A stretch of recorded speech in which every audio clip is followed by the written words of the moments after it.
नमस्कार, मैं हिमांशु मिश्रा और आप देख रहे हैं द इनसाइड स्टोरी। आज बात करेंगे कर्नाटका इलेक्शन को लेकर, क्योंकि इलेक्शन अब ज्यादा दूर नहीं है, मतदान 10 मई को होना है। सबसे बड़ा सवाल यह उठ रहा है कि किन मुद्दों को लेकर यह चुनाव होगा, क्योंकि भारतीय जनता पार्टी में हाल ही में बहुत सारी उथल पुथल देखने को मिली है। इस उथल पुथल ने क्या भारतीय जनता पार्टी के मुद्दों को भी डाइवर्ट कर दिया है, यह एक बड़ा सवाल है। इसे लेकर आज चर्चा करेंगे। डॉक्टर संजीव त्रिवेदी जी बृहस्पतिकार हमारे साथ है। संजीव जी, क्या लग रहा है कि भारतीय जनता पार्टी उन मुद्दों से डाइवर्ट हो गई है जो अभी तक जिनको लेकर बात होती थी और कहा जाता था कि ये कर्नाटका इलेक्शन के मुद्दे हैं, हिजाब का मामला हो या तमाम और मामले हो, क्या वो बदल गए हैं? क्योंकि अब जिक्र होता नहीं है ज्यादा, उनको लेकर आवाजें सुनाई देती नहीं है। आपने बोला तो मुझे भी ये सहसा एहसास हुआ कि देखिए, जिन मुद्दों के बारे में हम बात कर रहे थे कि ये प्रमुख मुद्दे होने जा रहे हैं, वे मुद्दे आज विमर्श में अगर नहीं हैं तो ऐसा क्या हुआ है? भारतीय जनता पार्टी वहाँ सत्ता में है और पिछले 1-1.5 साल से कुछ मुद्दे बहुत ही स्पष्ट तरीके से सामने आ रहे थे। जैसा कि आपने बताया, हिजाब का मुद्दा, जब ये वहाँ के प्रशासन के जरिए आदेश पारित कर दिया गया था कि कोई भी स्टूडेंट जो है वो हिजाब पहन करके शिक्षण संस्थाओं में नहीं जाएगा, उसके बाद बहुत बवाल हुआ और लोगों ने कहा कि ये कमोबेश अब चुनावी मुद्दा में तब्दील हो गया। मामला सुप्रीम कोर्ट पहुंचा हुआ है, यहीं पर है फिलहाल। आपको याद होगा हलाल मीट का मुद्दा, ये मांग भी की गई थी भारतीय जनता पार्टी की तरफ से कि जो आप जानते हैं जो मीट में हलाल और झटका दो तरह के होते हैं, तो जो लोग खाते हैं वो धर्म के अनुसार चयन करते हैं कि कौन झटका खाता है, कौन हलाल खाता है, जैसा कि हम लोगों को बताया गया है।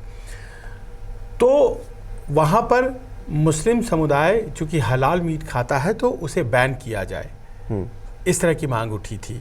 अब किसी का भोजन उसका अपना प्राइवेट मामला होता है, ये संविधान कहता है, लेकिन ये एक बड़े मुद्दे के तौर पर डिस्कस हो रहा था। मुझे याद पड़ता है टीपू सुल्तान का मुद्दा।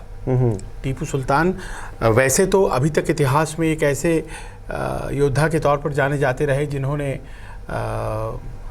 फ्रेंच और अंग्रेज़ों से लोहा लिया था, लेकिन बाद में ये भी बात सामने आई कि हनुमान जी की मंदिर को उन्होंने तोड़ दिया था और अपना महल बनाने के लिए, और तमाम बातें कि वो हिंदू समुदाय को ज़्यादा टैक्स लिया करते थे, उनका उत्पीड़न करते थे और वहाँ के पाठ्यक्रम से उन्हें निकाल दिया गया, उनके चैप्टर्स को, बुमाई सरकार।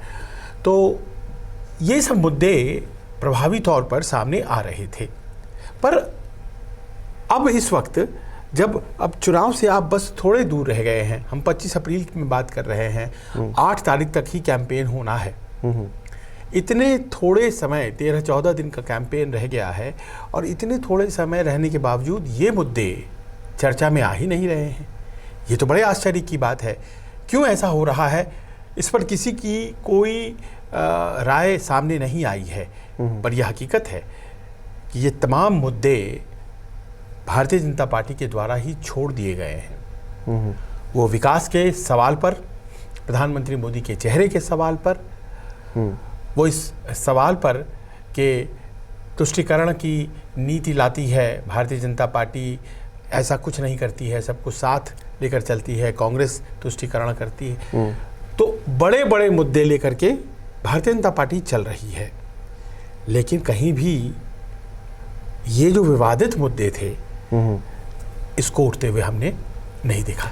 क्या लग रहा है कि भारतीय जनता पार्टी के जो अंदर की उथल पुथल है, क्या उन्होंने मजबूर किया है नेतृत्व को कि उन मुद्दों से दूर रहिए, या फिर वजह कुछ और है? क्योंकि हम देख रहे हैं लगातार राहुल गांधी सक्रिय हैं और कर्नाटका में जिस तरह से कांग्रेस इस बार फिर से दम लगाकर काम कर रही है और देशव्यापी मुद्दे भी उठा रही है।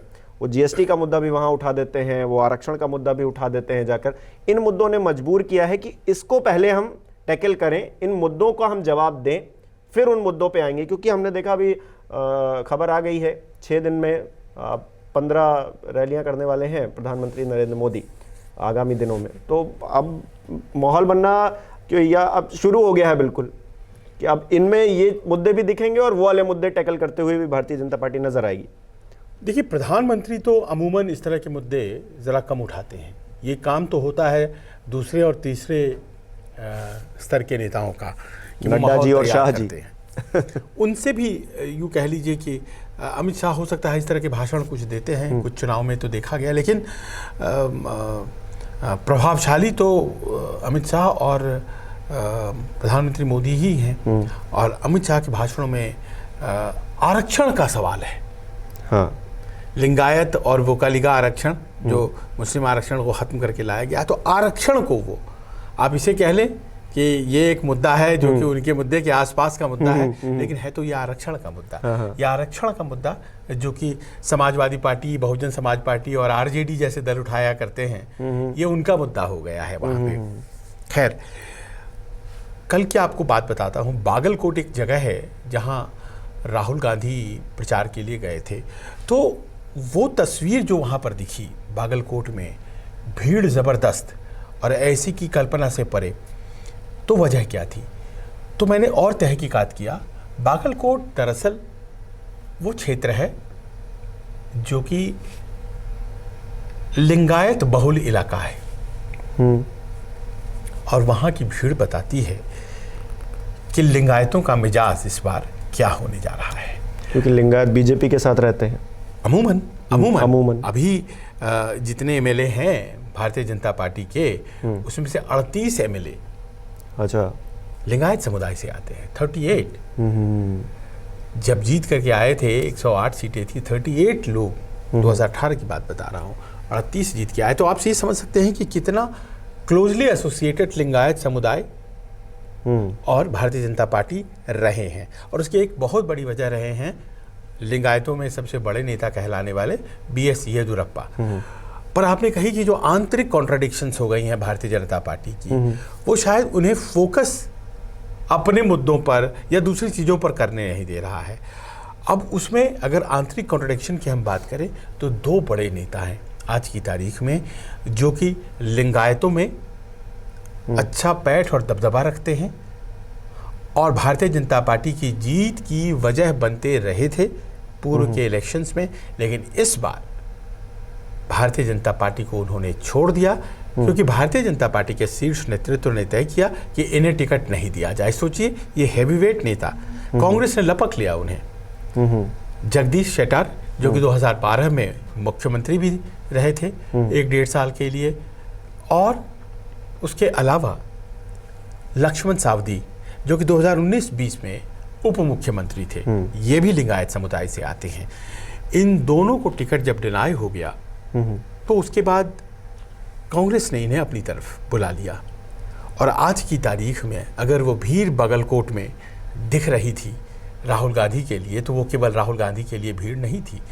वो भीड़ दरअसल इन नेताओं ने जो अपने सम्मान का मुद्दा चुनावी मुद्दे में तब्दील कर दिया है, ये उसकी खुन्नस और खीस भी थी कि लिंगायत बहुल इलाके में भी कांग्रेस को इतनी ज़बरदस्त भीड़ मिल रही थी। तो ये कांग्रेस की जीत कहें, एक तरह से पूर्व जीत कहें, कि उन्होंने उन मुद्दों को ही डाइवर्ट करवा दिया जो कहीं ना कहीं पहले से लग रहे थे कि ये मुद्दे भारतीय जनता पार्टी के लिए फ़ायदेमंद होंगे या फिर उनकी राजनीति को सूट करते हैं।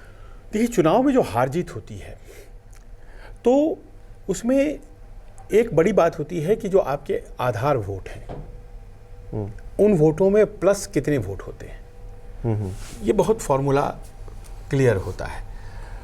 कोई व्यक्ति दलित समुदाय से आता है, जाटव है और किसी जाटव बहुल क्षेत्र से खड़ा हुआ है, उसे और कितने वोट दूसरे मिलते हैं, तो एक वोट उसके अपना समुदाय, दूसरा वोट उसका जो पार्टी दिलवाती है, और तीसरी कोई और वजह से एक वोट मिल जाती है, तो 3 वोटों से वो उसकी जीत पक्की बन जाती है। आधार वोट तो बहुत महत्वपूर्ण है जिस समुदाय से आता है। देखिए, ये कहीं संविधान में नहीं लिखा है, लेकिन हमारे चुनाव की तो यही रियलिटी है ना, जाति आधारित चुनाव होता है। तो मान लीजिए कि अगर भारतीय जनता पार्टी 2008 में दरवाजे खुले, लिंगायत समुदाय बहुत मजबूती से खड़ा था साथ भारतीय जनता पार्टी के, तभी जाके दक्षिण के दरवाजे खुले थे भारतीय जनता पार्टी के लिए। वो लिंगायत समुदाय आधार वोट है भारतीय जनता पार्टी का। और आज की तारीख में वो लिंगायत समुदाय किन्हीं कारणों से भारतीय जनता पार्टी से खुश नहीं है, या यूँ कह लीजिए कि नाखुश है।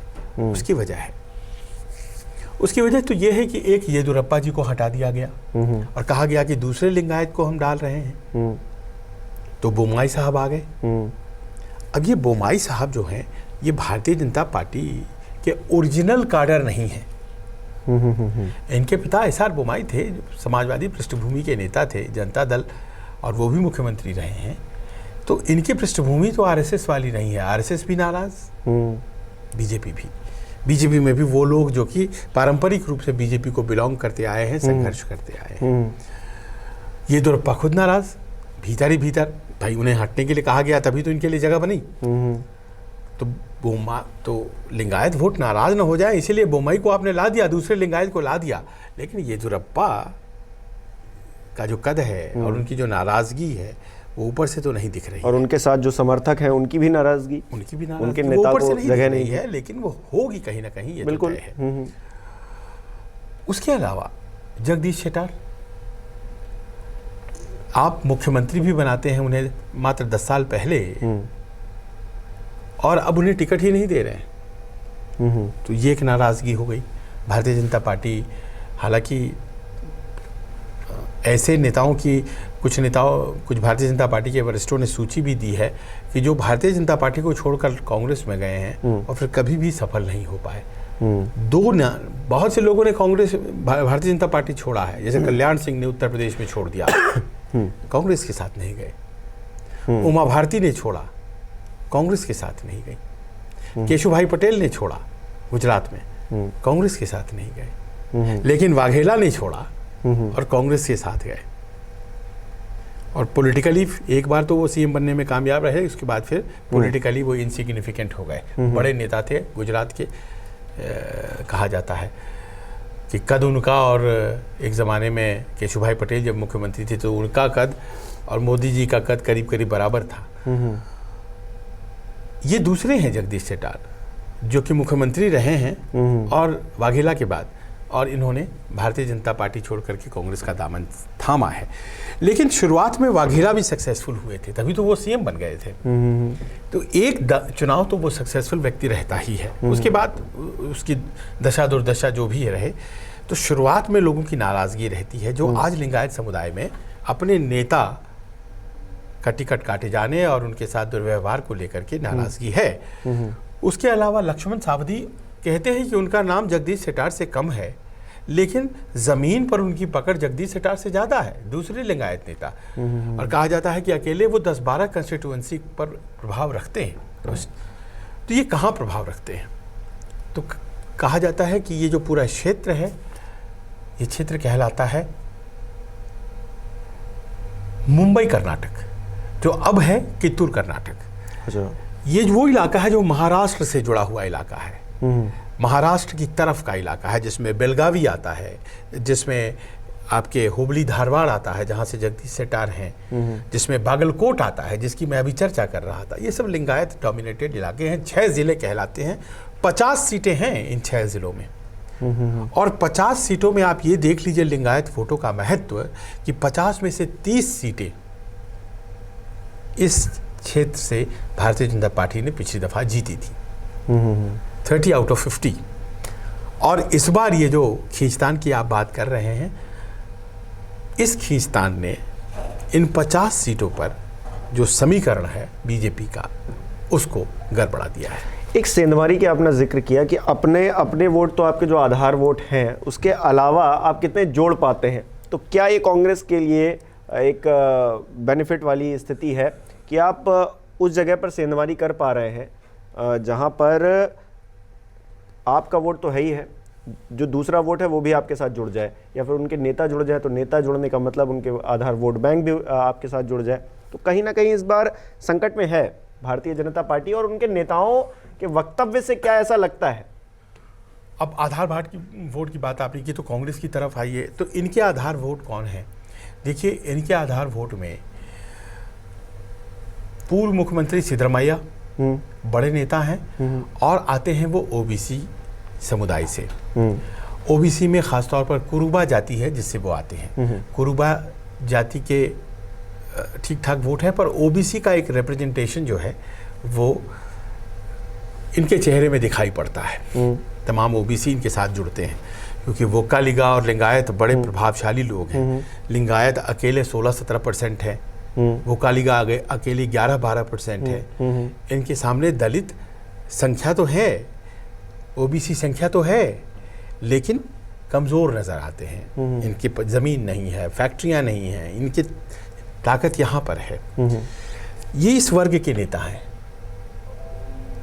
और ये वोट इनका है। इसके साथ जोड़ दीजिए आप अक़लियत वोटों को, मुस्लिम वोट्स को, जो कि कांग्रेस के साथ अमूमन रहता है। इसके अलावा आप जोड़िए वोट वोक्कालिगा समुदाय के हैं डीके शिव कुमार। डीके शिव कुमार प्रदेश अध्यक्ष हैं और डीके शिव कुमार वोक्कालिगा नेता हैं। लोग कहते हैं कि उनकी वजह से वोक्कालिगा वोट मिलेंगे, लेकिन वोक्कालिगा वोट जो होते हैं वो जल जाते हैं जेडीएस को, देवेगौड़ा की वजह से। वोक्कालिगा वो भी हैं और वोक्कालिगा समुदाय के सबसे बड़े नेता कहलाते हैं। तो 20% वोट, 20 से 25% वोट हमेशा ले लेते हैं ये जेडीएस वाले। कांग्रेस अमूमन 35-36% वोट हमेशा ले लेती है। तो इन 35-36 वोटों में 35-36% और 20 से 25% जेडीएस के, इन वोटों में आप जोड़िए लिंगायत के वो वोट जो शायद इस बार आने वाले हैं। तो जेडीएस साथ है कहाँ?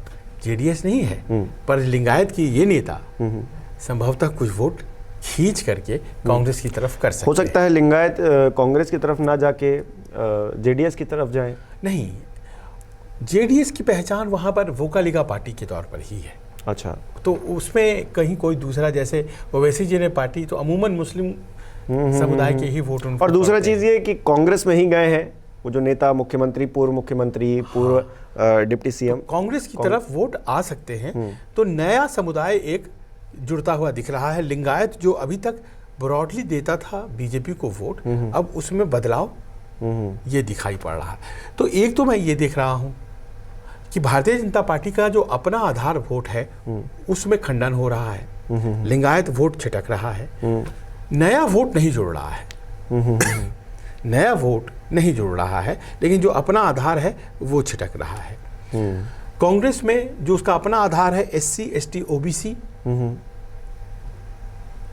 सिद्धरामैया की वजह से, और वोक्कालिगा, थोड़े वोक्कालिगा, क्योंकि ज़्यादा वोक्कालिगा तो देवेगौड़ा की वजह से जेडीएस में जाता है, थोड़े वोक्कालिगा डीके शिव कुमार की वजह से, और उसमें जोड़िए थोड़े से वोट जो लिंगायत से टूट करके कांग्रेस में जाएंगे। तो कांग्रेस का कॉम्बिनेशन अच्छा बन रहा है।